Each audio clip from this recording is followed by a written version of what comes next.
estado estudiando los sellos.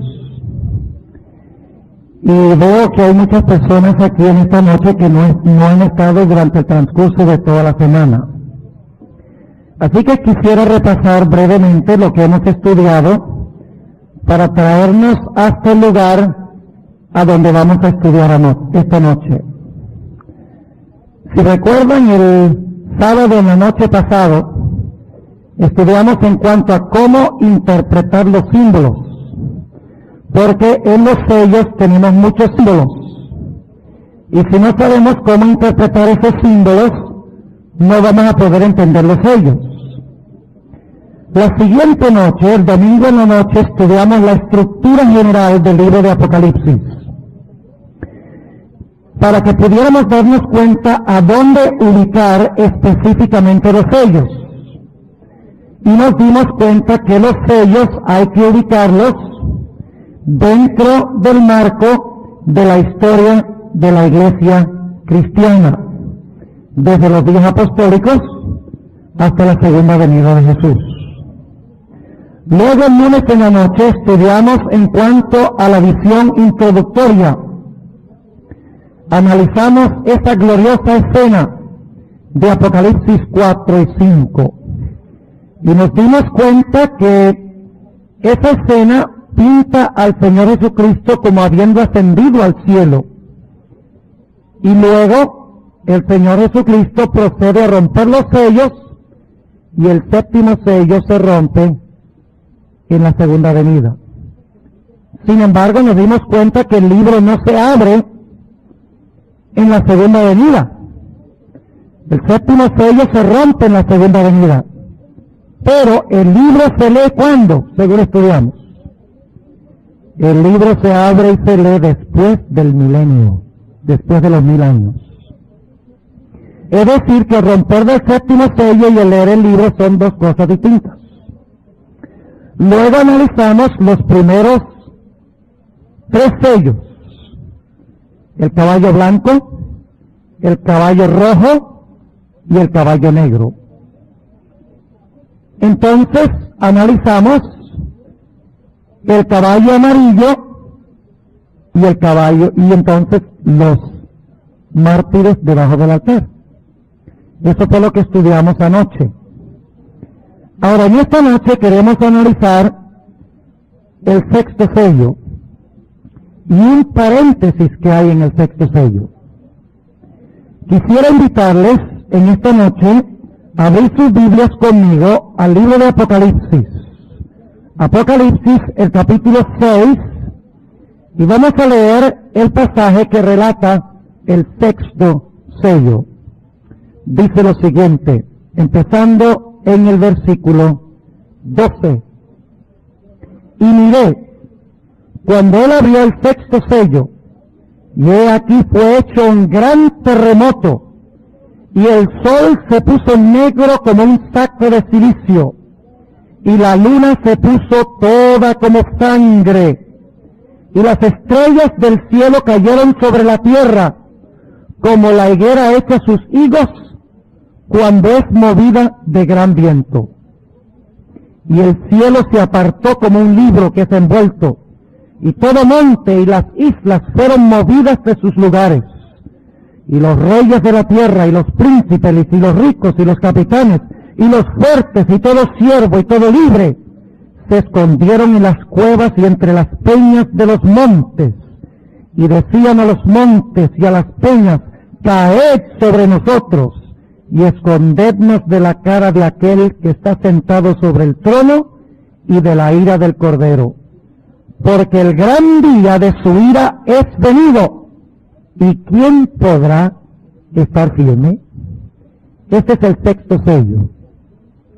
Ahora, el sexto sello tiene 2 etapas. Y quiero que notemos eso en el espíritu de profecía, para que ustedes se den cuenta cuán precisa es la sierva de Dios en su armonía con la Sagrada Escritura. En el libro Conflicto de los Siglos, la página 349, la sierva de Dios describe las primeras señales de Apocalipsis 6:12, Ahora yo quiero que ustedes noten cómo cita ella esto.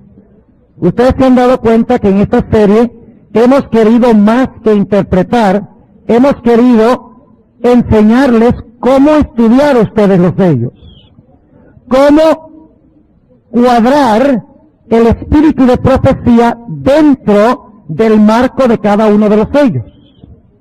Ahora, después que la hermana White describe en el conflicto de los siglos la persecución de los mártires, ella ahora en la página 349 cita Apocalipsis 6, 12.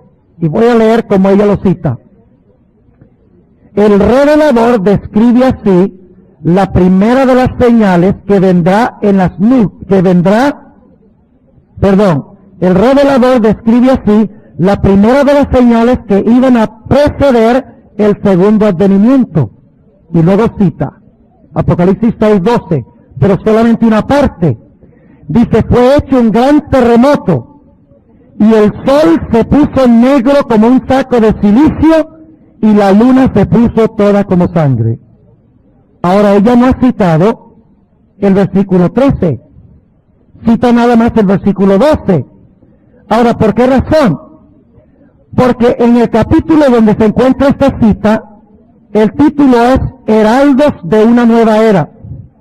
Y son aquellos que se levantaron en Europa y en Norteamérica, excluyendo por ahora a Guillermo Miller, para predicar el segundo advenimiento del Señor Jesucristo. Es decir, que estas señales, que dice aquí el terremoto, el sol oscurecido y la luna como sangre, son señales de la segunda venida de Jesús, que estaba siendo proclamada en este tiempo de la historia. Luego la hermana White procede a hablar de estas señales, las describe, y si tuviéramos tiempo le leería algunos párrafos en cuanto al cumplimiento extraordinario de estas señales. La primera señal que ella menciona es el terremoto, porque es el primero que se menciona en Apocalipsis 6. Habla del terremoto que se realizó en Lisboa en 1755, un tremendo terremoto que cubrió más de 4.000 millas de un lado a otro, alcanzó hasta la isla de Barbados, créanlo o no, en el mar Caribe, desde Lisboa. Cubrió un periodo, un área, según ella, de 10 millones de kilómetros cuadrados, este tremendo terremoto. Y luego menciona todos los lugares a donde se sintió el terremoto. Charles Lyell, quien fue un gran geólogo de la época, dice inclusive que de la tierra salieron tremendas llamaradas de fuego cuando hubo este gigantesco terremoto. Dice que duró aproximadamente 6 minutos y murieron unas 60.000 personas. Luego ella sigue comentando en la página 351 el día oscuro que se realizó en el año 1780 y la luna tornada en sangre que se realizó ese mismo día 19 de mayo, pero en la noche. Ahora fíjense lo que ella ha hecho. Ella ha tomado el sexto sello que habla del terremoto primero, luego del sol que se pone negro como un saco de silicio, y luego la luna tornada en sangre, y ella comenta cómo esto se cumplió en la historia. Y sucede después de la gran tribulación, según Mateo. Dice, después de la tribulación de aquellos días, ¿qué dice? El sol no dará su luz, la luna se pondrá como sangre y las estrellas caerán del cielo. Es después de la tribulación. La tribulación es el cuarto sello. ¿Recuerdan el caballo de la muerte y la persecución? El quinto sello son los mártires que lloran y claman a Dios que no se les ha hecho justicia. Así que la hermana White dice que después de este periodo vienen estas señales. ¿Sucedió así en la historia exactamente? Sí. Y fíjense que sucedieron en el exacto orden, como dice en Apocalipsis 6:12. Primero el terremoto, luego la luna que perdió su luz, y luego el sol que perdió su luz, y luego ¿qué? La luna tornada en sangre. Ahora, ella no comenta la caída de las estrellas todavía. Ella comenta la caída de las estrellas en la página 381. Fíjense. Y lo hace en otro capítulo. Lo hace en el capítulo Una profecía significativa, donde se habla de la predicación que hizo Guillermo Miller de la profecía de los 2300 días. Interesante. Ella dice, después de citar, fíjense, cita primero Apocalipsis 6:13. Dice lo siguiente: en 1833, 2 años después de haber principiado Miller a presentar en público las pruebas de la próxima venida de Cristo, apareció la última de las señales que habían sido anunciadas por el Salvador como precursoras de su segundo advenimiento. Jesús había dicho, las estrellas caerán del cielo, Mateo 24:29.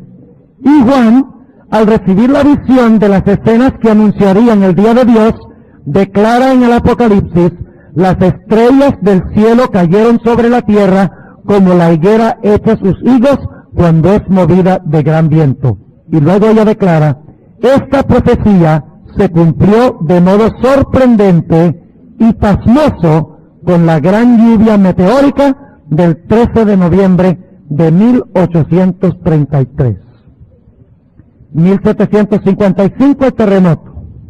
1780, mayo 19, el día de Todos los Santos, incidentalmente, el sol se torna oscuro.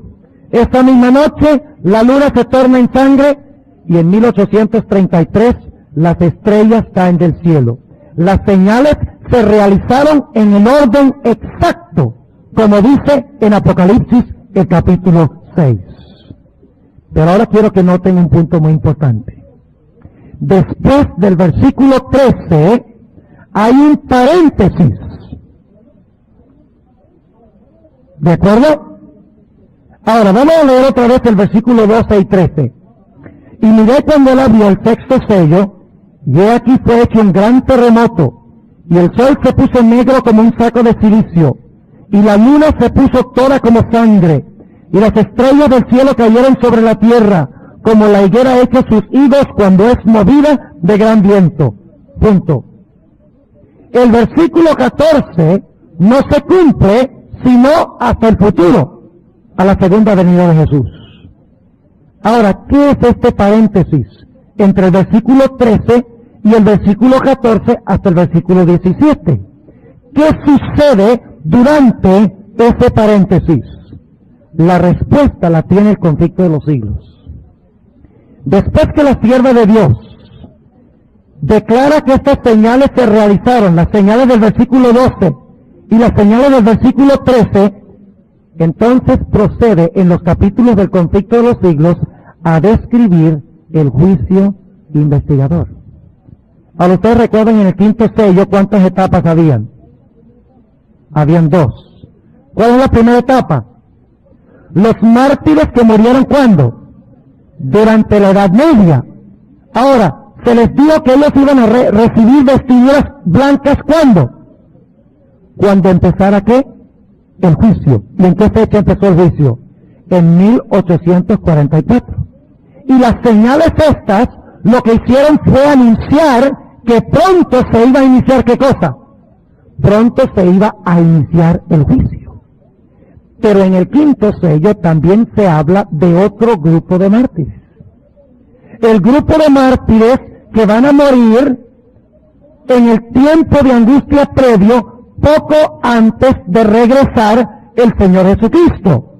Ahora surge la pregunta, ¿a dónde en el conflicto de los siglos encuentra uno el cumplimiento final y el sellamiento final de estas personas que pasarán por la crisis final? Vamos a buscar la página 671. Recuerdan que anoche vimos en Daniel 8:14 el inicio del juicio y Daniel 12:1 que vimos la conclusión del juicio. Es decir que el sellamiento tiene 2 fases. El inicio en 1844 y la terminación ¿cuándo? al final del tiempo de gracia. Ahora fíjense lo que dice la página 671 del Conflicto de los Siglos. Dice la sierva del Señor: cuando termine el mensaje del tercer ángel, la misericordia divina no intercederá más por los habitantes culpables de la tierra. El pueblo de Dios habrá cumplido su obra, habrá recibido la lluvia tardía, el refrigerio de la presencia del Señor, y estará preparado para la hora de prueba que le espera. Los ángeles se apuran y van y vienen de acá para allá en el cielo. Ahora escuchen, un ángel que regresa de la tierra anuncia que su obra está terminada. ¿Cuál obra? Sigue diciendo: el mundo ha sido sometido a la prueba final, y todos los que han resultado fieles a los preceptos divinos han recibido el sello del Dios vivo. ¿Qué hay entonces entre 1844 y el cierre de la Puerta de la Gracia? ¿Qué es lo que hay entre el medio? El sellamiento. ¿Verdad? Ahora sigue diciendo: entonces Jesús dejará de interceder en el santuario celestial, levantará sus manos y con gran voz dirá: hecho es. Ahora permítanme mencionarles algo muy importante.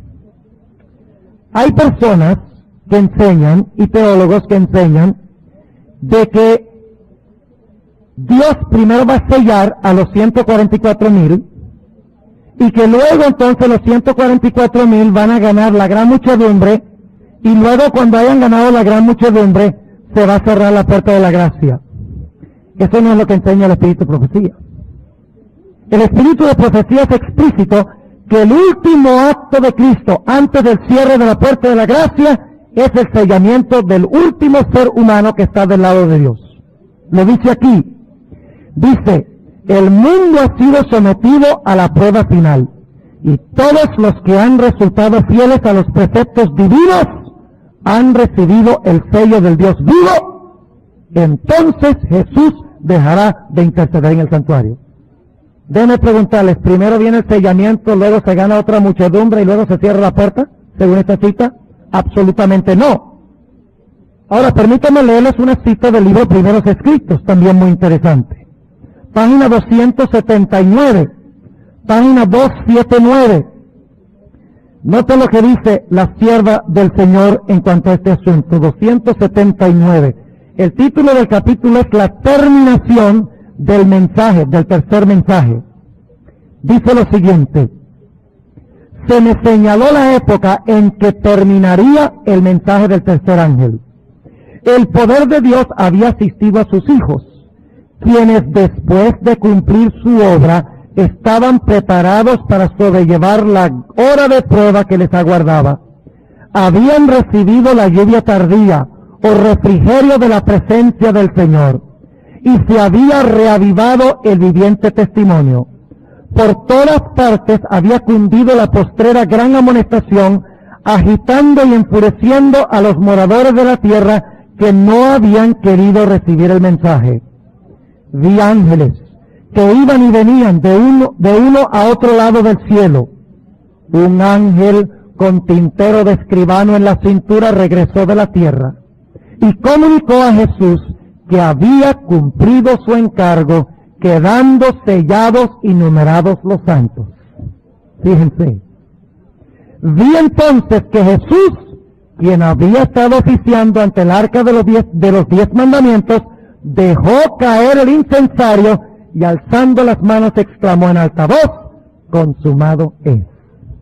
Debe preguntarles: primero se sella un grupo, luego ellos salen y predican el fuerte clamor, y luego entonces se sella el otro grupo, y luego entonces se cierra la puerta de la gracia, según esta cita. Absolutamente no. Ahora, algunos toman la escena de Ezequiel, escuchen bien, y lo que estoy diciendo es como un paréntesis en nuestro análisis de Apocalipsis 6, porque lo considero de mucha importancia. Quiero que noten que muchos dicen que Ezequiel 9 enseña que la iglesia adventista será juzgada primero. porque dice allí, y comenzad en mi santuario. Pero hermanos y hermanas, déjenme decirles algo. El santuario de Dios en la tierra, o el templo de Dios en la tierra, no es solo la iglesia adventista. Son todos los que profesan el nombre de Jesús. Y cuando dice que el juicio comienza en la casa de Dios, la sierva de Dios dice en el conflicto de los siglos, y también en primeros escritos, que vamos a leer en un momento, que todos los que han profesado el nombre del Señor Jesucristo serán juzgados por Dios primero. Es decir, cualquiera que ha reclamado el nombre de Cristo es considerado en el juicio previo a la segunda venida de Jesús. Ahora, permítanme leerles una cita que usa Ezequiel el capítulo 9. Vamos a buscar el conflicto de los siglos, puede ser que algunos lo tengan, la página 714, para ver si el libro de Ezequiel dice, cuando dice comenzar desde mi santuario, está diciendo que empieza entonces con los adventistas y después empieza con los mundanos. Después empieza con los mundanos o con los que no son adventistas. Noten lo que dice la sierva de Dios en el conflicto de los siglos, la página 714. Dice lo siguiente: la marca de la redención ha sido puesta sobre los que gimen y se angustian a causa de todas las abominaciones que se hacen. ¿De dónde viene esa cita? De Ezequiel 9. Luego dice, ahora sale el ángel de la muerte, representado en la visión de Ezequiel por los hombres armados con instrumentos de destrucción, a quienes se les manda, al anciano, al joven y a la doncella, y a los niños y a las mujeres, matadlos hasta exterminarlos, mas no os lleguéis a ninguno en quien esté la marca, y comenzad desde mi santuario. Dice el profeta, comenzaron pues por los ancianos que estaban delante de la casa. ¿Quiénes son esos ancianos? ¿Los adventistas, los pastores adventistas solo, que fueron infieles? No. Noten lo que dice la sierva del Señor en la explicación.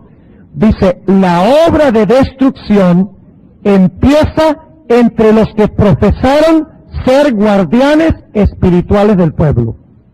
Los falsos centinelas caen los primeros. Dice, de nadie se tendrá piedad y ninguno escapará.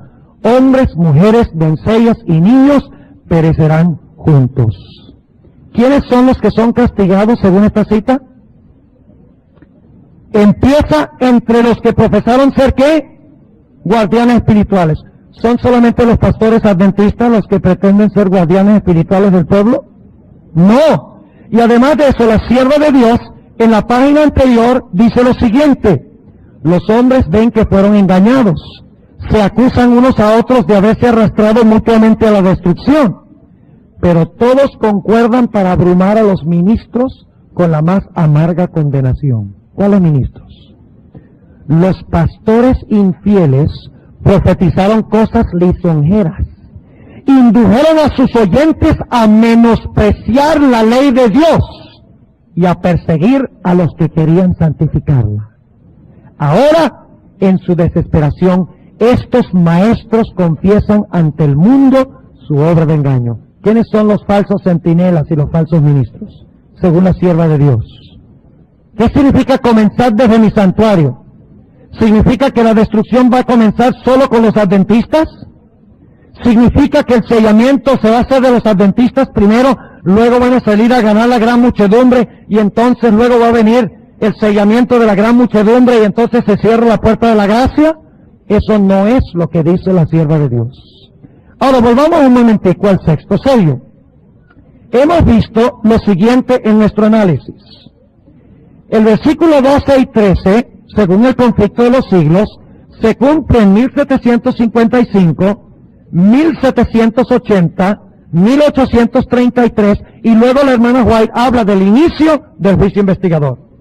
La cita que acabé de leer del conflicto de los siglos, página 671, habla de la terminación del mensaje de Dios y de la conclusión del juicio investigador. Ahora, ¿dónde esperarían ustedes conseguir lo que falta de Apocalipsis 6? ¿A dónde esperarían conseguirlo? No. ¿A dónde esperarían conseguir el versículo 14? Y el cielo se apartó como un libro que es envuelto en la venida de Cristo. Es decir, que entre las primeras señales del versículo 12 y 13 y el versículo 14 hay un ¿qué? Un paréntesis. ¿Qué es lo que pasa en el paréntesis? El juicio primero de los que murieron como mártires en la Edad Media, y en segundo lugar, ¿quiénes? El juicio de los mártires que mueren al final de la historia, terminando con el sellamiento de ¿quiénes? De los vivos, que es el último acto. Ahora fíjense que la hermana White, después de hablar del juicio de los vivos, ahora entonces ella sí cita el versículo 14. Pero quiero que noten dónde lo cita. En la página 699 y 700 del Conflicto de los Siglos. ¿Saben cómo se titula el capítulo? La liberación del pueblo de Dios. Noten lo que dice.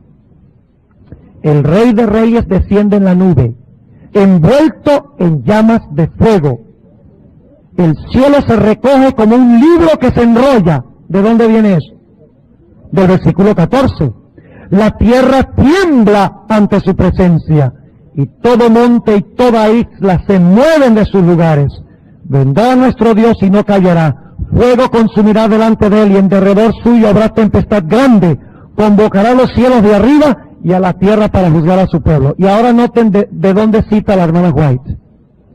Y los reyes de la tierra, y los príncipes, y los ricos, y los capitanes, y los fuertes, y todo siervo y todo libre, se escondieron en las cuevas y entre las peñas de los montes, y decían a los montes y a las peñas, caed sobre nosotros, y escondednos de la cara de aquel que está sentado sobre el trono, y de la ira del Cordero, porque el gran día de su ira es venido, ¿y quién podrá estar firme?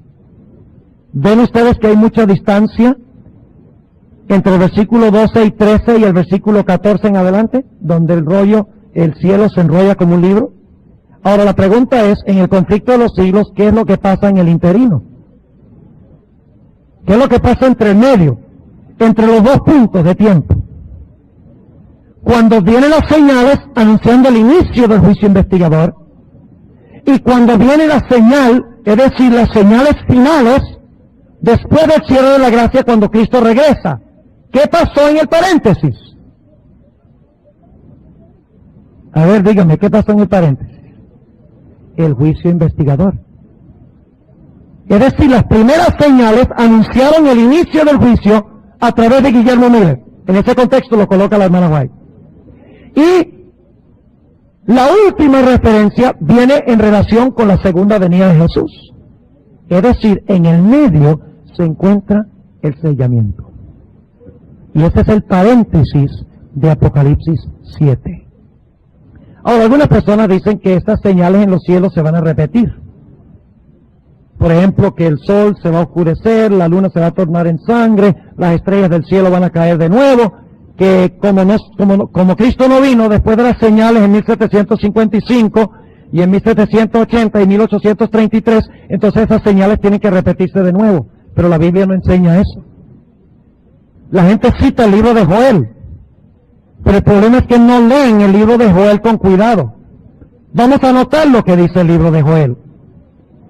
Las señales en relación con la segunda venida de Jesús son diferentes que las señales que anunciaron el inicio del juicio investigador.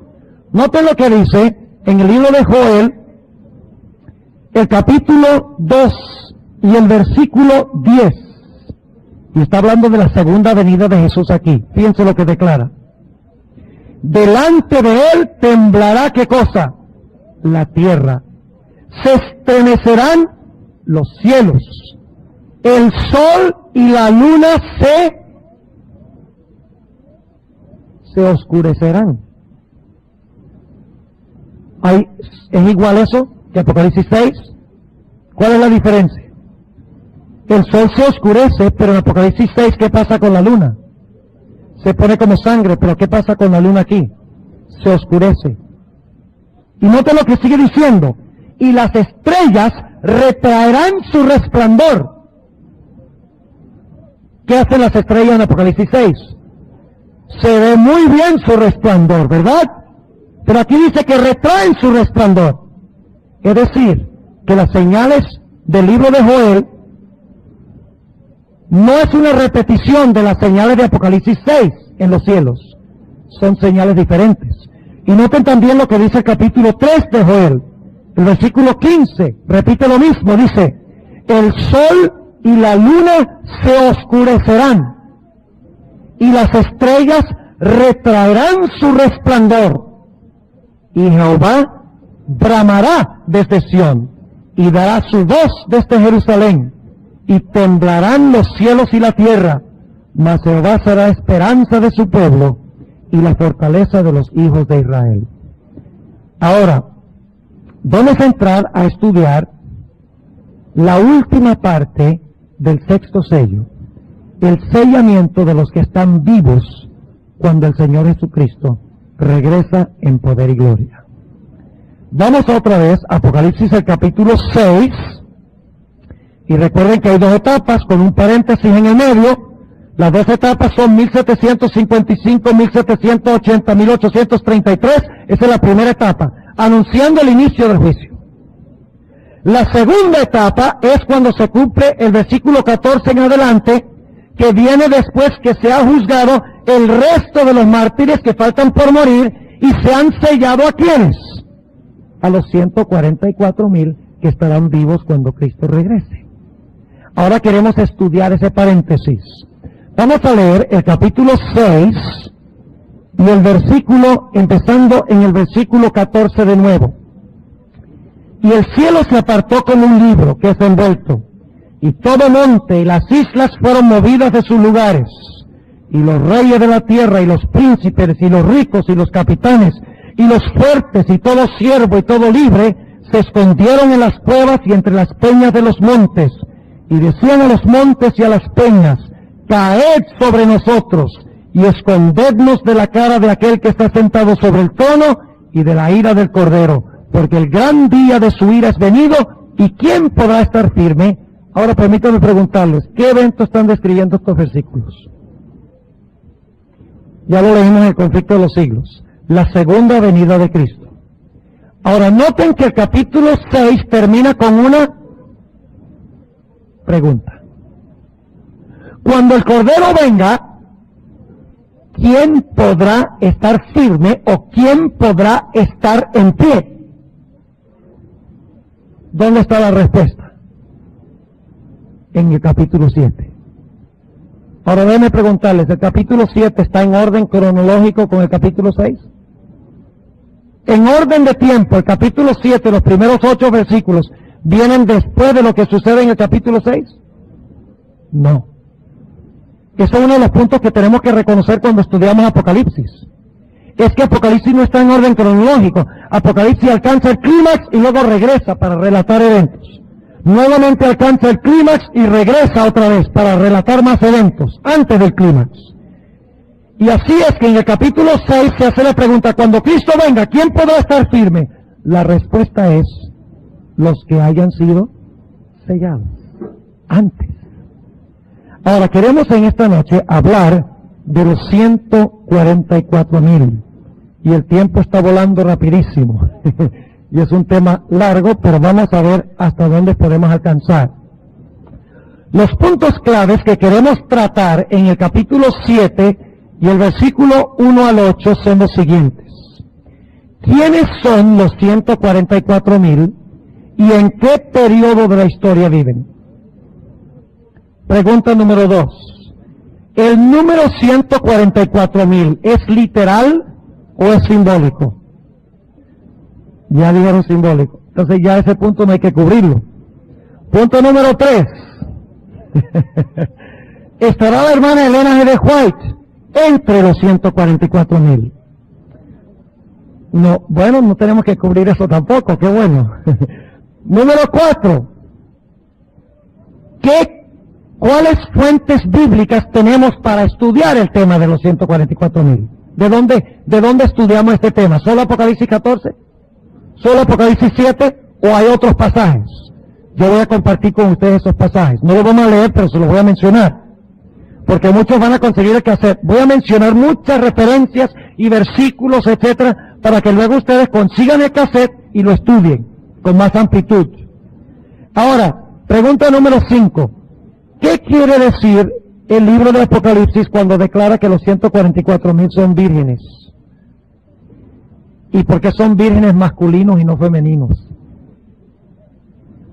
Porque escuchen bien, uniformemente en la Biblia, la iglesia de Cristo se presenta como una mujer virgen. Esta es la única vez en toda la Biblia donde se presenta la iglesia de Cristo como hombres vírgenes. ¿Por qué?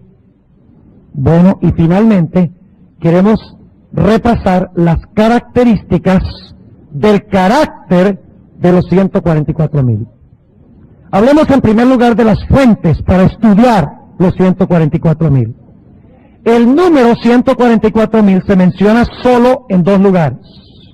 El número en sí. El concepto está en muchas partes, pero el número se menciona solo en 2 sitios. Apocalipsis 7, 1 al 8 y Apocalipsis 14, 1 al 5.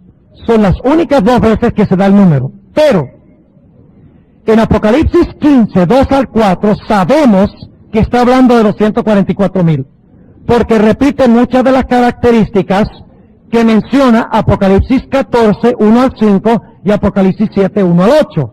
Así que aunque en Apocalipsis 15, 2 al 4 no se menciona el número, sabemos que está hablando de los 144,000. Otro pasaje que sabemos que está hablando de los 144,000 es Apocalipsis 19, 1 al 10. No hay duda. Y voy a tratar de compartir con ustedes algunas razones por las cuales estoy convencido de que esa gran multitud de Apocalipsis 19, 1 al 10, que canta alabanzas al Cordero, son los 144,000, el mismo grupo, porque las características de los 144,000 en el capítulo 7 de Apocalipsis son casi idénticas a lo que tenemos en el capítulo 19. Ahora, ¿qué otras fuentes bíblicas tenemos? Tienen que estudiar el Salmo 15. Y ustedes dicen, ¿los salmos también? ¿Cómo comienza el Salmo 15? Nada más para ilustrar. Tenemos que buscar referencias en las Escrituras fuera del número. Si usted va a una concordancia y nada más buscan el número 144,000, van a encontrar solamente los 2 lugares. Pero si ustedes buscan otros conceptos, por ejemplo, el hecho de que están parados en el monte de Sión, el hecho de que siguen al Cordero donde quiera que va, y buscan las otras características, van a conseguir muchos otros pasajes afines. Ahora, noten lo que dice el Salmo 15, lindo Salmo, Salmo 15. Fíjense lo que declara para que ustedes se den cuenta que está hablando del mismo grupo. Jehová, ¿quién habitará en tu tabernáculo? ¿A dónde sirven los 144,000? En el templo. ¿Quién residirá en el monte de tu santidad? ¿Cuál es el monte de la santidad de Dios? El monte Sión. ¿Dónde están parados los 144,000? ¿A dónde le sirven? En el templo. Sabemos que esto está hablando de los 144,000. Ahora va a responder qué carácter van a tener. El que anda en integridad y obra justicia y habla verdad en su corazón. Ah, es que los 144,000 en su boca no fue hallado mentira. ¿Ven? Y luego dice, ni hace mal a su prójimo, ni contra su prójimo acoge oprobio alguno. Aquel a cuyos ojos es menospreciado el vil, mas honra a los que temen a Jehová, y habiendo jurado en daño suyo, no por eso muda. ¿Quién su dinero no dio por usura, ni contra el inocente tomó cohecho? El que hace estas cosas no resbalará para siempre. Ahí está el carácter de los 144,000. ¿Qué otras fuentes? Ezequiel 9, tiene que estudiarlo. Son los que claman y gimen por las abominaciones que se hacen en la tierra. Isaías 33, 12 al 16. Otro pasaje que tienen ustedes que estudiar, porque hace la misma pregunta. ¿Quién habitará en el monte de la santidad de Dios? Y luego entonces da la respuesta. Tienen que estudiar Zacarías 3, Josué y el ángel, que la sierva de Dios en el libro de Profetas y Reyes, página 431 al 35, dice que está hablando de las escenas finales del juicio investigador y el sellamiento de los 144,000.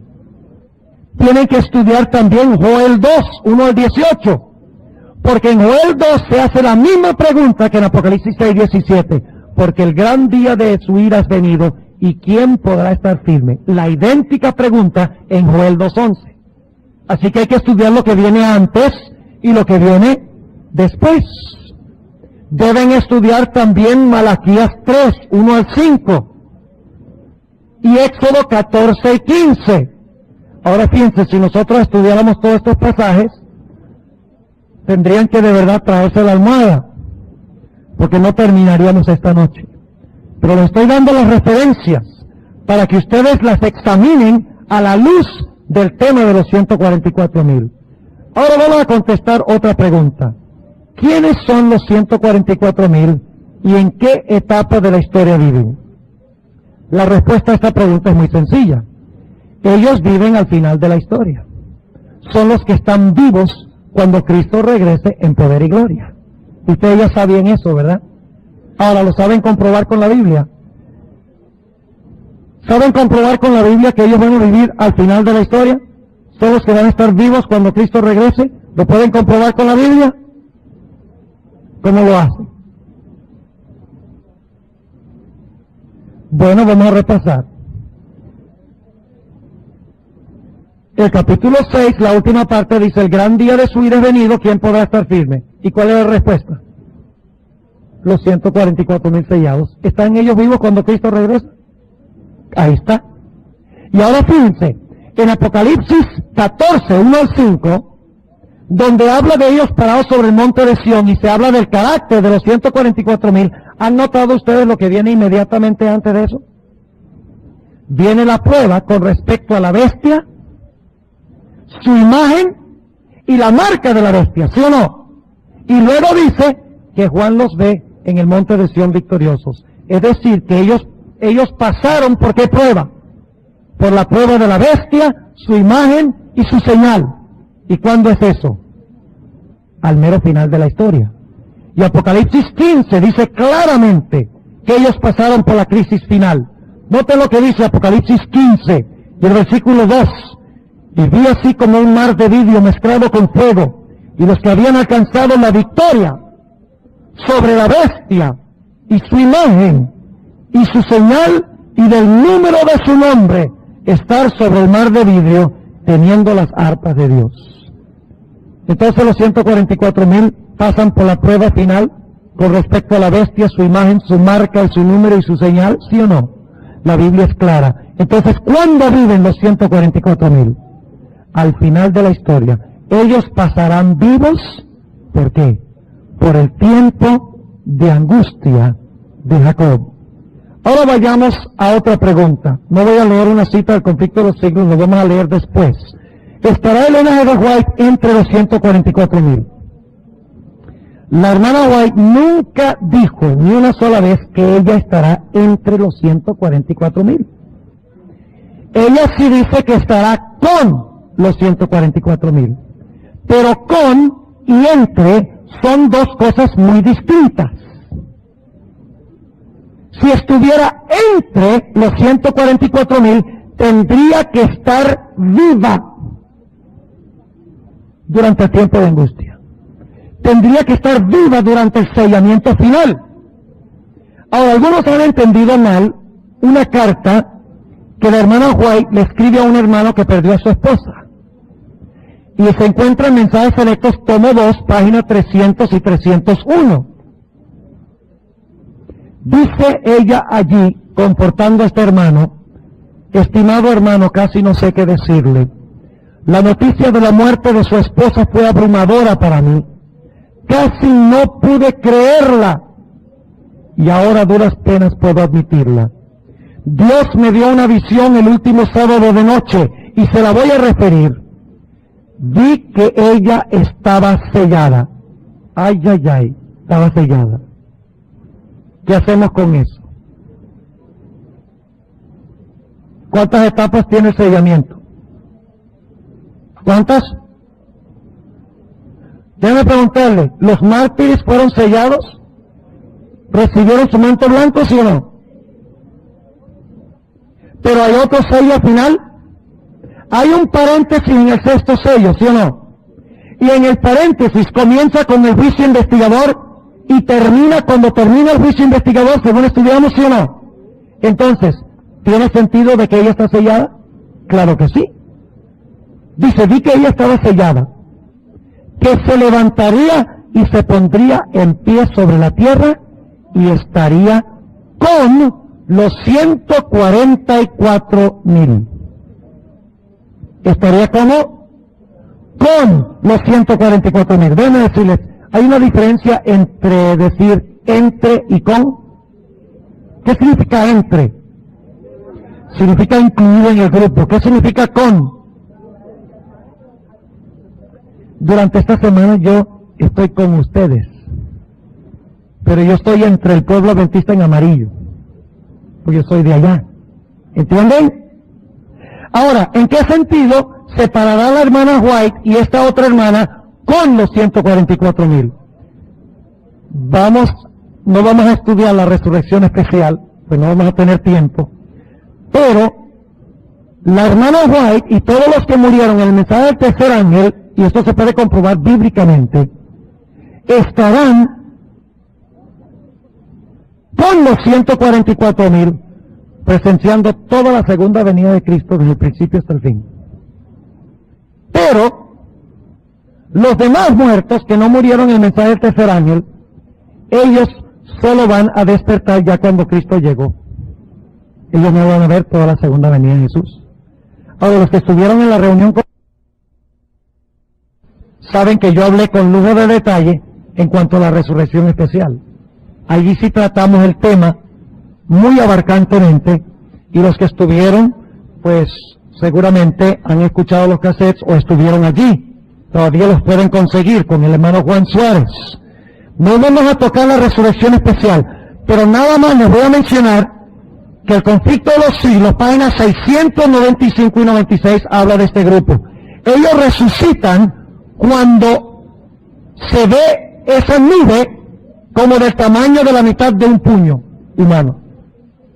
Y luego dice la sierva de Dios que esa mano se va moviendo desde el lugar santísimo hacia el oriente. Por varios días se mueve. Los que murieron antes de 1844 todavía no han despertado. Pero los que murieron en el mensaje del tercer ángel sí están despiertos. Están parados con los 144,000 viendo el movimiento de la nube. Luego el conflicto de los siglos dice que la nube desciende, hasta que finalmente, cuando está Jesús sobre el planeta, no tocándolo, sino encima del planeta, entonces dice, despertaos, despertaos, despertaos, los que moráis en el polvo de la tierra.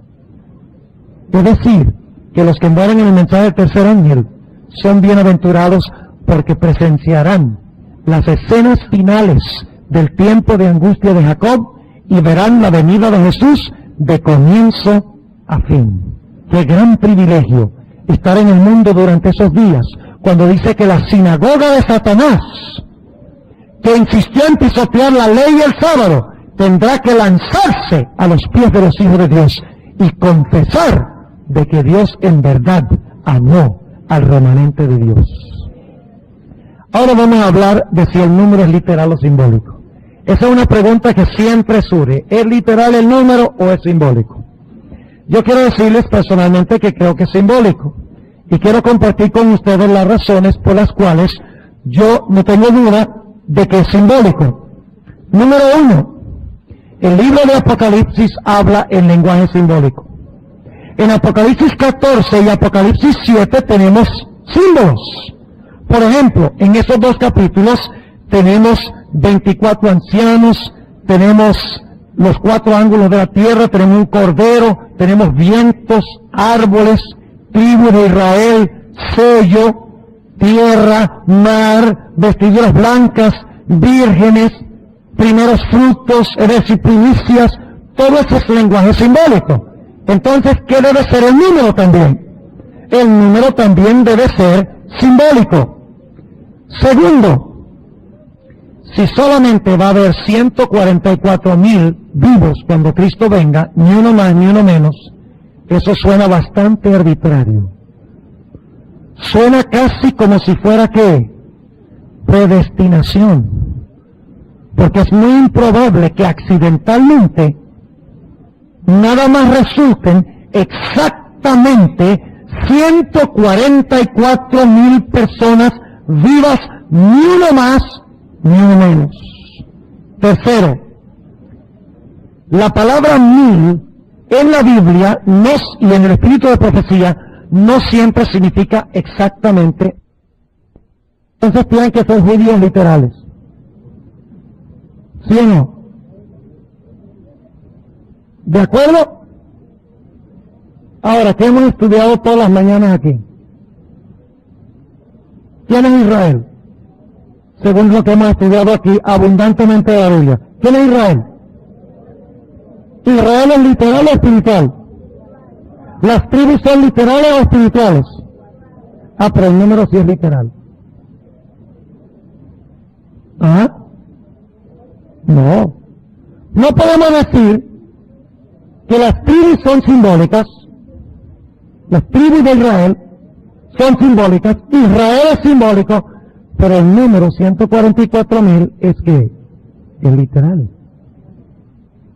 Ahora, quiero compartir con ustedes las razones principales por las cuales yo creo lo que estoy diciendo. Quiero compartir con ustedes ahora una cita que encontramos en el Conflicto de los Siglos, páginas 706 y 707. Escuchen bien. La sierva de Dios, cuando comenta sobre los 144,000 y cuando comenta sobre la gran muchedumbre, dice que los dos son el mismo grupo. Y ustedes dicen, ¿cómo? Que la gran muchedumbre que nadie puede contar es lo mismo que los 144,000. ¿Cómo va a ser? Si un número es contable y el otro es incontable. ¿Cómo es posible?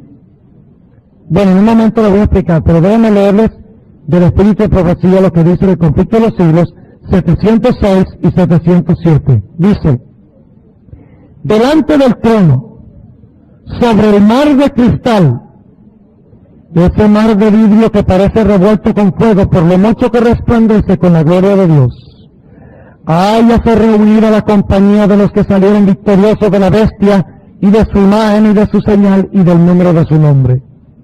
Con el Cordero en el monte de Sión, teniendo las arpas de Dios, están en pie los 144,000 que fueron redimidos de entre los hombres. ¿De quién está hablando la hermana White? De los 144,000. Sigue diciendo, se oye una voz como el estruendo de muchas aguas, y como el estruendo de un gran trueno, una voz de tañedores de arpas que tañían con sus arpas. ¿Quiénes son esos? ¿De quién está hablando todavía? Ok. Cantan un cántico nuevo delante del trono, un cántico que nadie podía aprender sino aquellos 144,000. Todavía está hablando de los 144,000, ¿verdad? Sigue diciendo, y no estoy saltando ningún párrafo, es el cántico de Moisés y del Cordero, un canto de liberación. Ninguno sino los 144,000 pueden aprender aquel cántico, pues es el cántico de su experiencia. Una experiencia que ninguna otra compañía ha conocido jamás. Son estos los que siguen al Cordero por donde quiera que fuere. ¿De quién está hablando todavía la hermana White? Ok, está bien. Citando Apocalipsis 15. Y luego dice, habiendo sido trasladados de la tierra de entre los vivos. Ahí está claro.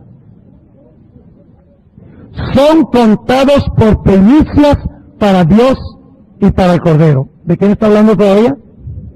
Ahora escuchen el siguiente párrafo. Estos son, ¿cuáles son?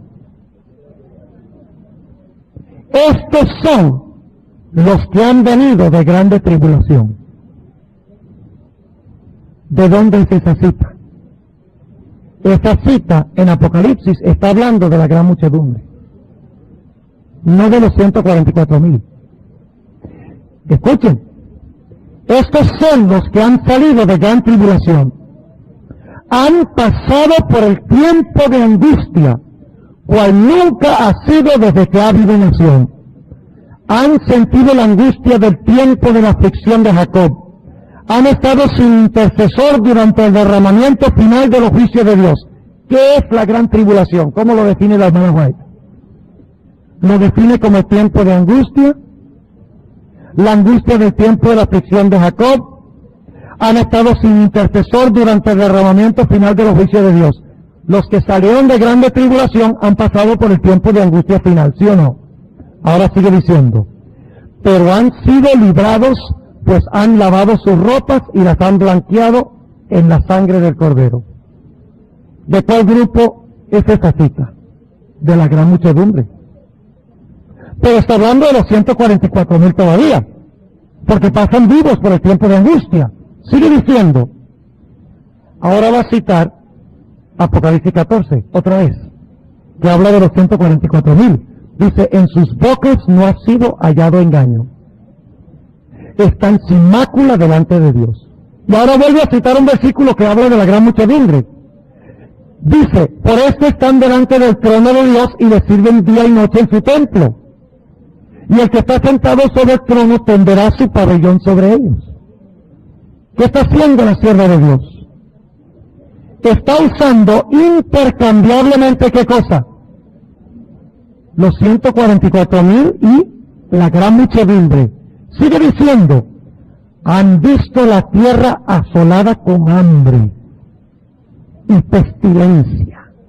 Al sol que tenía el poder de quemar a los hombres con un intenso calor. ¿Qué plaga es esa? La cuarta. Y ellos mismos han soportado padecimientos, hambre y sed. Pero luego cita otra vez, en cuanto a la gran muchedumbre, pero no tendrán más hambre ni sed, y el sol no caerá sobre ellos ni ningún otro calor, porque el Cordero que está en medio del trono los pastoreará. ¿Qué hacen los 144,000? Siguen al Cordero por donde quiera que va, siguen al pastor por donde quiera que va. Aquí dice que la gran muchedumbre es la que hace eso, porque el Cordero que está en medio del trono los pastoreará y los guiará a fuentes vivas de aguas, y Dios limpiará toda lágrima de los ojos de ellos. Para nuestros pioneros, el número 144,000 parecía un número demasiado grande para alcanzar, porque eran un manojito, unos pocos centenares.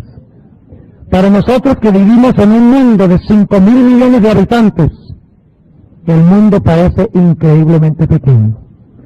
Y muchas personas dicen, ni para qué luchar para estar en ese grupo, si son nada más 144,000.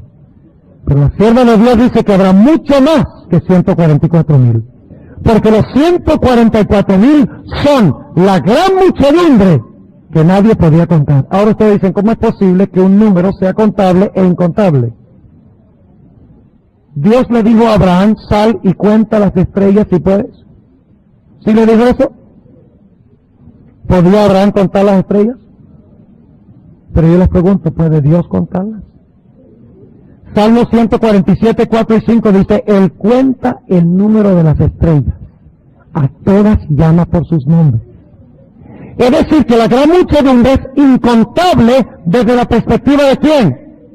Del hombre. El número 144,000 indica de que son israelitas, ¿qué? Espirituales de Dios. Es un número espiritual. Si Dios hubiera puesto 12, entonces la gente hubiera dicho, eso es literal. Pero Dios intensifica el número para indicar de que es un número mucho mayor que un número literal. Ahora noten otro detalle interesante. ¿Quiénes son los únicos que entrarán al templo según la sierva del Señor? ¿Quiénes? Primeros Escritos, página 19.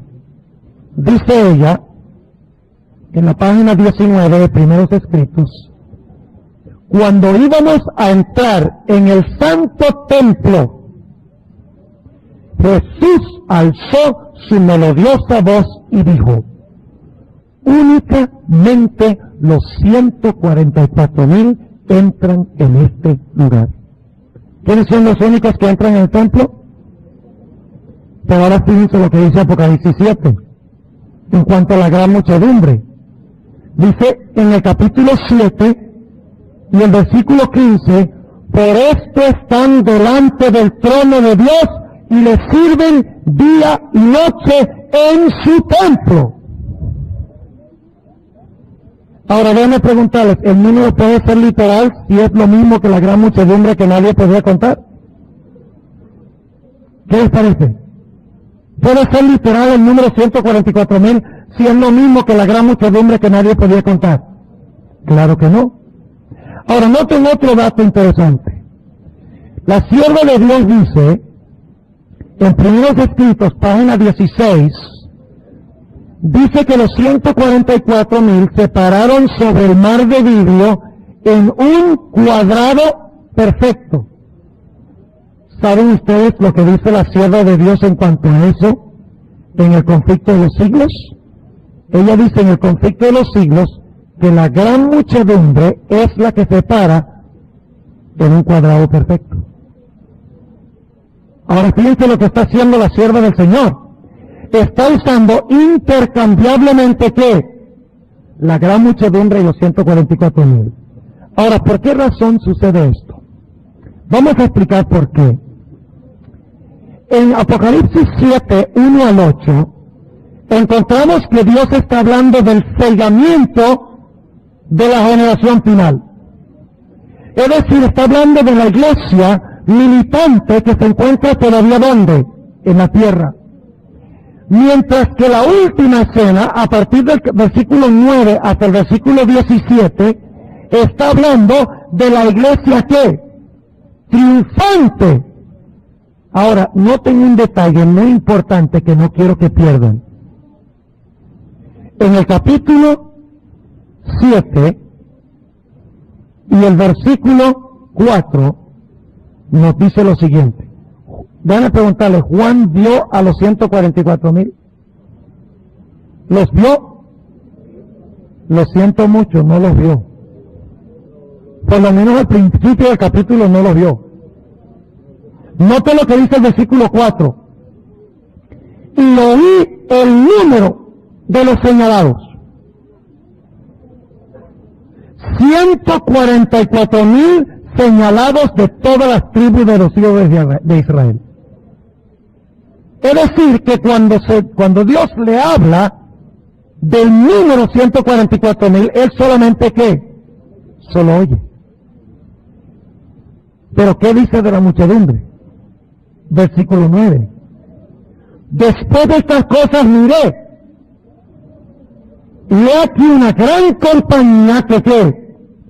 Una gran compañía que nadie podía contar. Ahora escuchen lo que voy a decir. En el libro de Apocalipsis y también en Daniel, en Apocalipsis y también en Daniel, se usa mucho esto de oí y vi para describir lo mismo en diferentes palabras. Por ejemplo, si ustedes leen Apocalipsis 1 comienza diciendo, Dios le dice a Juan que hay 7 iglesias y le da el nombre de las 7 iglesias. Y luego entonces dice que de repente Juan ve a Jesús caminando en medio de los 7 candeleros. Es la misma escena. Primero oye y después ¿qué? Y después ve. En Daniel 8 sucede lo mismo. Primero Dios le muestra a Daniel una visión. La visión de todo lo que va a pasar durante los 2300 días. Y luego de repente ya no ve más. Se va el video.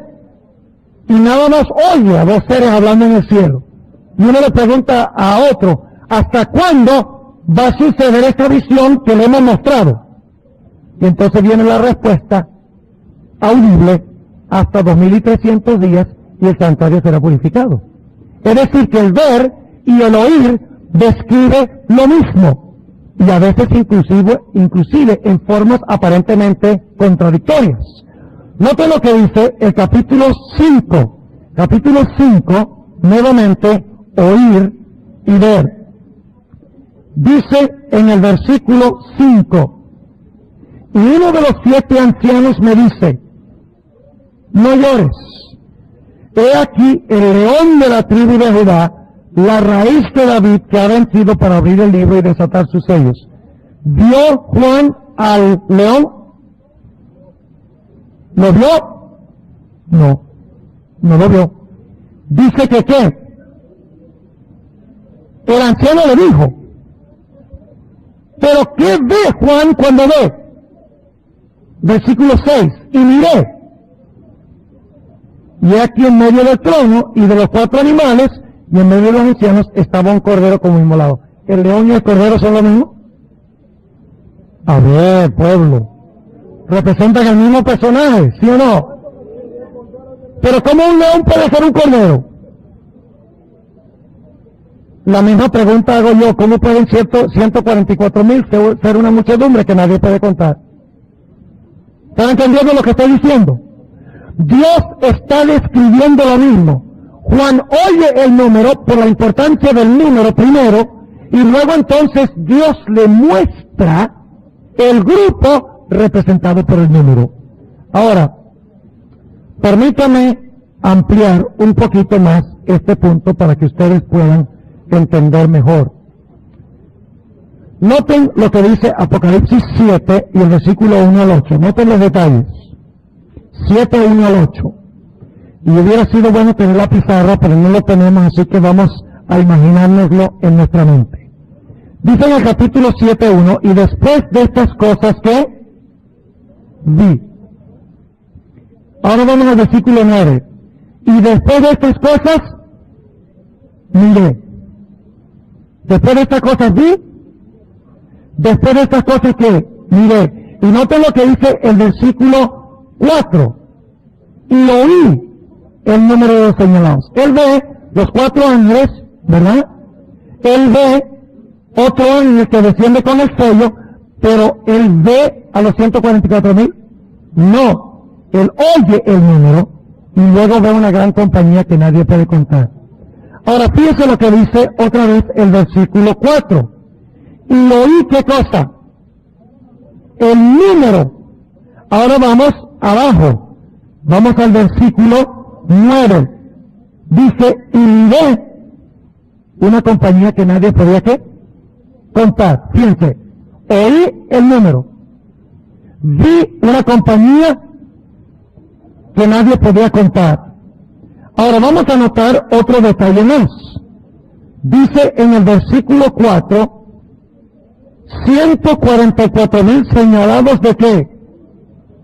De todas las tribus de los hijos de Israel. Ahora, ¿eso es literal o simbólico, las tribus de Israel?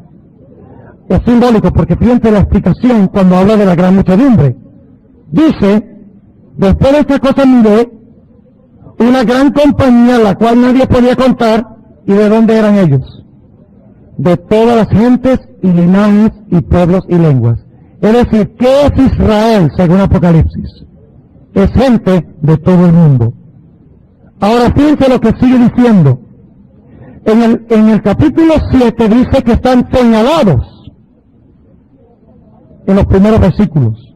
Pero cuando habla de la gran muchedumbre, dice que están ¿qué? Vestidos de ropas blancas. Es decir, que el sellamiento significa estar ¿qué? Significa estar vestido de la justicia de Jesús. Y en el capítulo 7, los primeros versículos, ¿qué están haciendo los ángeles con los vientos? ¿Qué representan los vientos?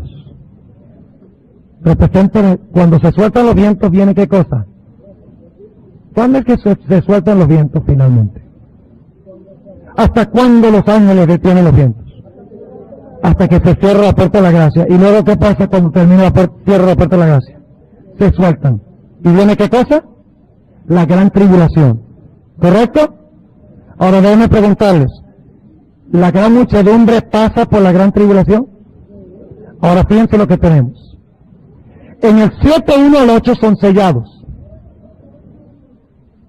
Luego se sueltan los vientos. Pasan por la tribulación y en la última parte del capítulo han salido de la grande tribulación y están en el cielo.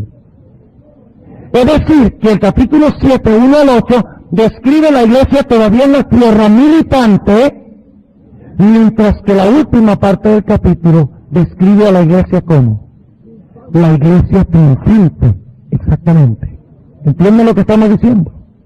Ahora vayamos al capítulo 19, rápidamente al capítulo 19, para que ustedes se den cuenta que el capítulo 19 habla de una gran muchedumbre que nadie puede contar también, y es paralelo a la gran muchedumbre del capítulo 7, pero la descripción es de la de los mismos 144,000. Fíjense lo que dice el capítulo 19, y vamos a leer, que dicho sea de paso, también aquí tenemos el patrón oí y vi.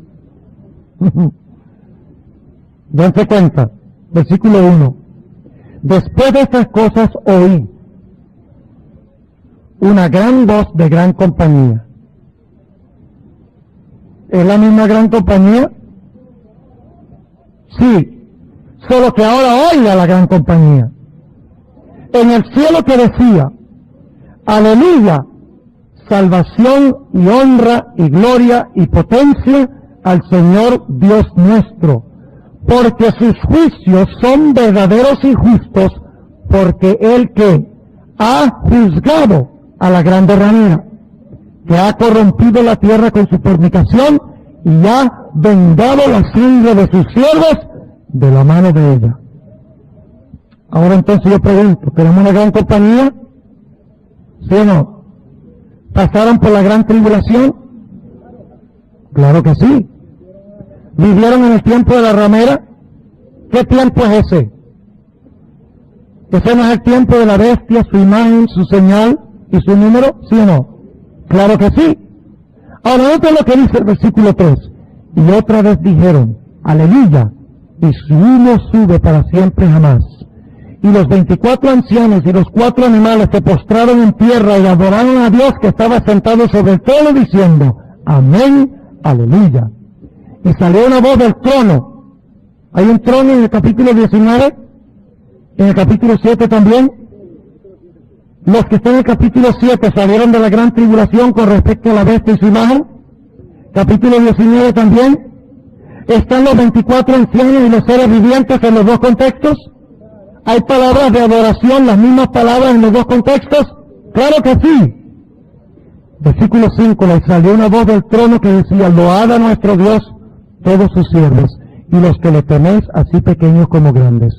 Y oí como la voz de una grande compañía, y como el ruido de muchas aguas, y como la voz de grandes truenos que decía, aleluya, porque reinó el Señor nuestro Dios Todopoderoso.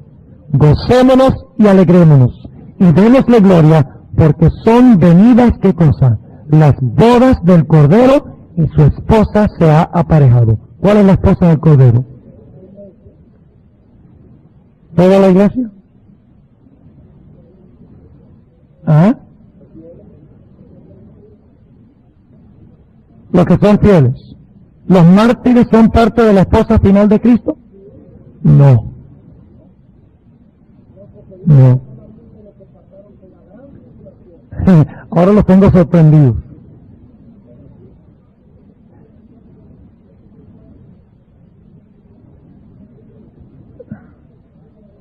Sí, pero ellos son los últimos, es que tú no estuviste anoche.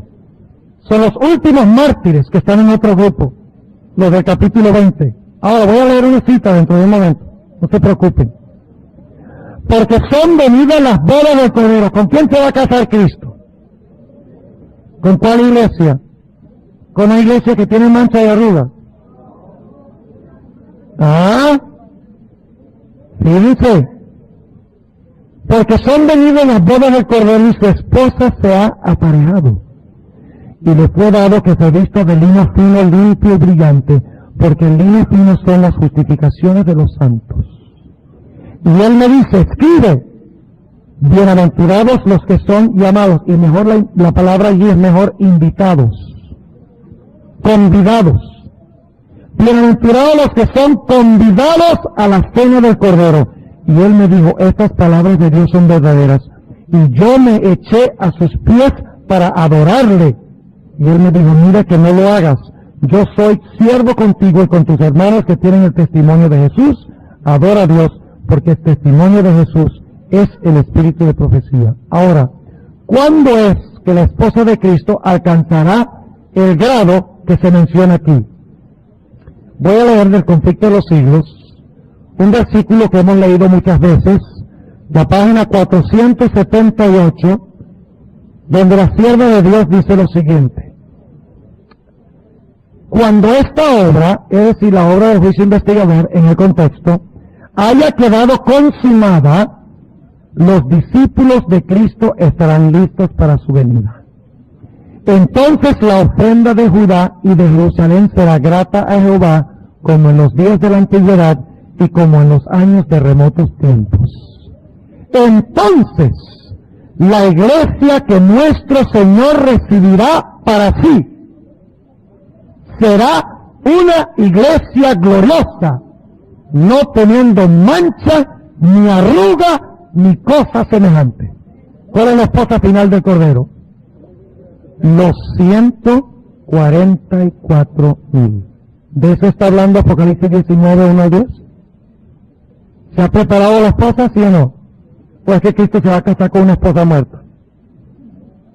¿Ah? ¿Van a estar vivos? Algunos dicen que Cristo se casa con la Nueva Jerusalén. ¿Se creen que se va a casar con una ciudad nada más con calles y paredes? No. Él se casa con una ciudad llena de su ¿qué?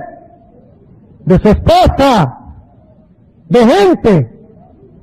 No se va a casar con una ciudad vacía. Se casa con su Jerusalén terrenal, que está sin mancha, ni arruga, ni cosas semejantes, y luego entonces los lleva a la Jerusalén literal, según hemos estado estudiando durante esta semana, cuando hablamos de Israel en la profecía. Ahora fíjense qué interesante. Escuchen lo que voy a decir. En Apocalipsis 7, primero Juan ve el sellamiento de la esposa de Cristo, ¿verdad? Y después los ve ¿dónde? En el cielo. ¿Correcto? En Apocalipsis 19, primero los ve en el cielo. Y después entonces muestra cómo Cristo viene a buscarlos. ¿Sí o no? Fíjese que primero ha oído. ¿Sí o no? Todo esto él lo oyó. Oye la voz de la gran compañía. Está cantando. Una voz que le dice, la esposa está lista. La esposa se preparó. Está en el cielo. Pero ¿cómo están en el cielo si Cristo todavía no ha venido a buscar a su esposa? Ah, es que tenemos lo contrario, el orden contrario de Apocalipsis 7. Noten el versículo 11. Ahora él ve. Dice, y vi el cielo abierto. Y he aquí un caballo blanco. Y el que estaba sentado sobre él era llamado Fiel y Verdadero, el cual con justicia juzga y pelea. Y luego describe la segunda venida de Jesús. ¿Ven lo que está pasando? En Apocalipsis 7 primero muestra el sellamiento de la esposa. Las viste con vestiduras blancas. Y luego en la última parte del capítulo describe que pasaron por la gran tribulación y están victoriosos en el cielo. En el capítulo 19 encontramos primero el grupo en el cielo. Son victoriosos. Están vestidos de blanco. Es la esposa lista para Cristo. Están los 24 ancianos, los seres vivientes, los ángeles, todos están allí, como en el capítulo 7. Pero fíjense que en el capítulo 19, primero están en el cielo, y luego entonces Juan ve cuando Cristo viene a ¿qué? A buscarlos, a buscar a su esposa. Es decir, en la misma escena de la iglesia triunfante y la iglesia militante, pero en diferente ¿qué? En diferente orden. Ahora concluyamos mencionando muy brevemente, y tenemos que hacerlo muy brevemente, el carácter de los 144,000. Y al fin y al cabo esto es lo más importante, ¿verdad? Porque nadie que no tenga el carácter de los 144,000 va a estar entre el grupo. Nosotros podemos discutir de que son literales o simbólicos, de que si la hermana Guay va a estar y todas esas cosas, pero si nosotros no preparamos un carácter para estar, de nada vale tener todo ese conocimiento académico. Importante, ¿verdad? Porque nadie que no tenga el carácter de los 144,000 va a estar entre el grupo. Nosotros podemos discutir de que son literales o simbólicos, de que si la hermana White va a estar y todas esas cosas, pero si nosotros no preparamos un carácter para estar, de nada vale tener todo ese conocimiento académico. ¿Verdad? Noten las características. Tienen el nombre de Jesús, del Padre de Jesús en sus frentes. ¿Qué significa eso? Tienen el carácter de Jesús, ¿dónde? En su mente.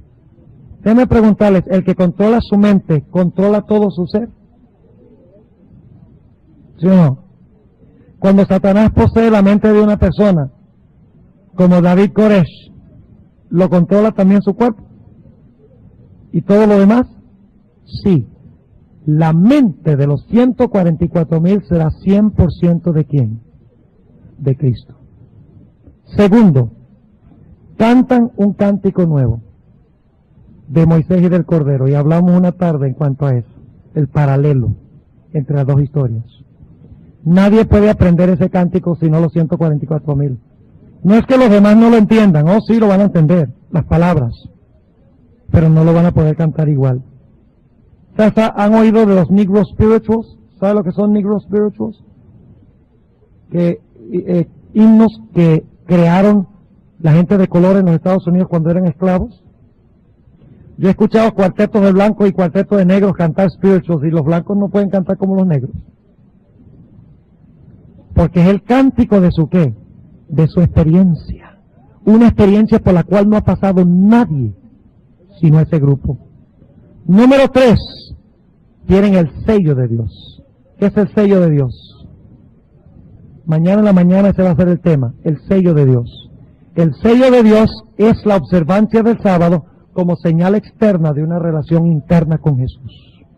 Guardarán el sábado aún enfrentándose a la muerte por amor a Jesús. Número 4, fueron redimidos de la tierra. Ustedes pueden leer esto en Apocalipsis 14 y 15 y también Apocalipsis 7. ¿Fueron pecadores? Si fueron redimidos, ¿qué fueron? Pecadores. ¿Pero qué pasó con ellos? Fueron justificados y fueron ¿qué? Santificados, plenamente redimidos por Cristo. Ninguna excusa para pecar. Ninguna. Porque esta generación final también vivieron en la tierra y fueron redimidos del pecado. Número 5, son vírgenes. Es decir, no se casaron nunca. ¿Ustedes creen que eso es literal? La mayoría de nosotros quedamos descartados entonces. ¿Por qué son vírgenes masculinos?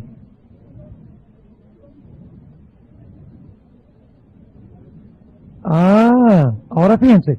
Generalmente, ¿cómo se presenta la esposa de Cristo? Con una mujer. ¿Por qué? Porque Cristo es el esposo y la iglesia es su esposa. Pero el problema es que al final de la historia hay una mujer que hace ¿qué cosa? Adultera ¿con quiénes? Con los reyes de la tierra. ¿Ven?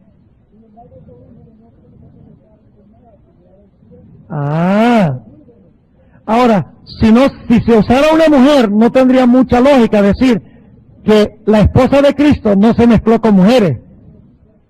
¿Verdad? Porque eso sería una aberración. Así que Juan, inspirado por Dios, tiene que usar el símbolo de hombres, masculino, para enfatizar de que ellos no se mezclaron con la ramera y sus hijas. Es decir, se mantuvieron firmes sin doblegar la rodilla a la bestia, su imagen, y no recibieron su marca, ni su número, ni se doblegaron ante ese poder. 6. Siguen al Cordero por donde quiera que va. ¿Cómo les parece? ¿Hubo alguien antes en la historia que hizo eso? Enoc. Enoc caminó con el Cordero en la tierra y Cristo finalmente le dijo, ya tú no tienes nada que hacer allá, vente para acá. Seguimos caminando aquí. Eso es lo que dice la sierva de Dios. Eso es lo que va a pasar con los 144,000. Se habrán desprendido tan completamente del mundo que Jesús va a decir, ustedes no tienen nada que hacer allá. Vénganse para acá. Sigamos caminando en la eternidad. Pero la sierva de Dios dice que si nosotros queremos caminar con el Cordero allá, tenemos primero que caminar con Él aquí. Eso hay varias citas aquí, no la voy a leer. Próxima cita. Son primicias. ¿Qué es eso de primicias? Los judíos cuando iban a recoger la cosecha, marcaban los frutos más grandes y jugosos para dedicárselos al Señor primero. Estos son los frutos más jugosos.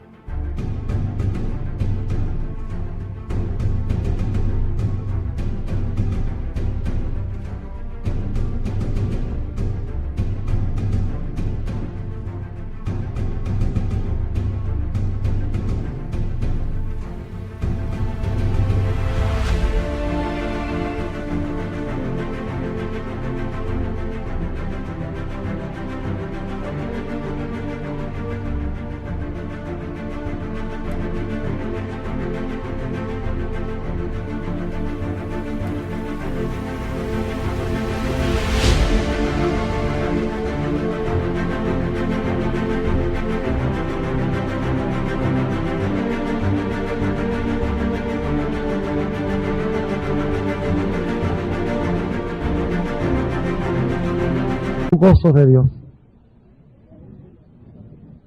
porque sus caracteres se maduraron plenamente, reflejaron perfectamente el carácter de Jesús. Son trofeos de Dios ante el mundo, porque ganaron la victoria total sobre el mundo, sobre el diablo, sobre la carne, sobre el pecado. Próxima característica: no se halla mentira en su boca. La palabra griega es la palabra pseudos, de donde sacamos la expresión pseudo profeta. Es decir, que si usted dice mentiritas blancas, no puede estar en ese grupo. Si hacemos trampa en la declaración de renta y le robamos al gobierno, no podemos estar en ese grupo. Si le robamos tiempo a Dios para hacer cosas indebidas, no podemos estar en ese grupo. No se halló engaño o mentira en su boca. Número 9. Son sin mancha delante del trono de Dios. Sin mancha ni arruga, ni cosa semejante, a través del poder de Jesús. 10. Ganaron la victoria sobre la bestia, su imagen y su marca. Tuvieron que pararse a un riesgo de su propia vida. 11. Vivieron durante el periodo de las últimas plagas y durante el tiempo de la tribulación, pero no fluctuaron. Número 12. Salieron de toda nación, tribu, lengua y pueblo. No son judíos literales entonces, son judíos espirituales. Número 13. Tienen palmas en sus manos. Y ese es el festival de tabernáculos.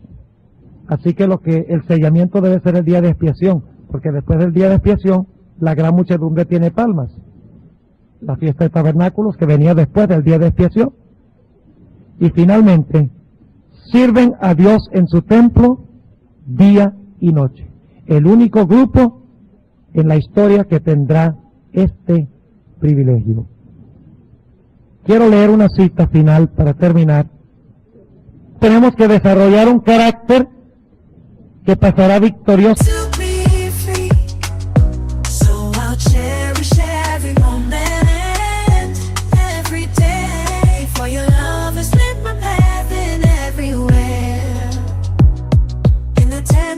Of your hand, I find the strength to rise and stand through every trial, every tear we've shed. Your love's been the shelter where I find my bed. For your love's been my anchor, life's stormy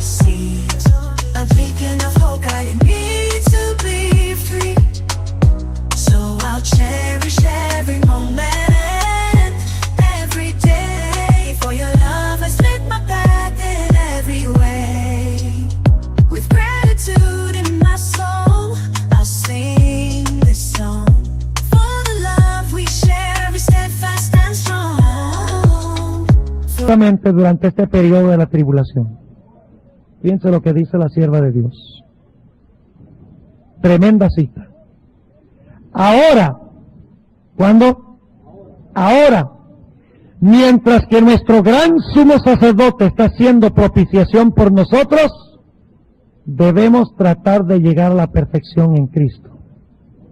Nuestro Salvador no pudo ser inducido a ceder a la tentación, ni siquiera en pensamiento. Jesús no cedió a la tentación ni en qué, ni en pensamiento. Satanás encuentra en los corazones humanos algún asidero en que hacerse firme. Es tal vez algún deseo pecaminoso que se acaricia, por medio del cual la tentación se fortalece. Pero Cristo declaró al hablar de sí mismo: viene el príncipe de este mundo, mas no tiene nada en mí. Satanás no pudo encontrar nada en el Hijo de Dios que le permitiese ganar la victoria. Cristo guardó los mandamientos de su Padre y no hubo en él ningún pecado de que Satanás pudiese sacar ventaja. Y ahora escuchen, esta es la condición en que deben encontrarse los que han de poder subsistir en el tiempo de angustia. Ni aún en qué, en pensamiento. La mente del hombre tiene que estar cautiva. ¿A quién? A Jesús. ¿Cómo llega nuestra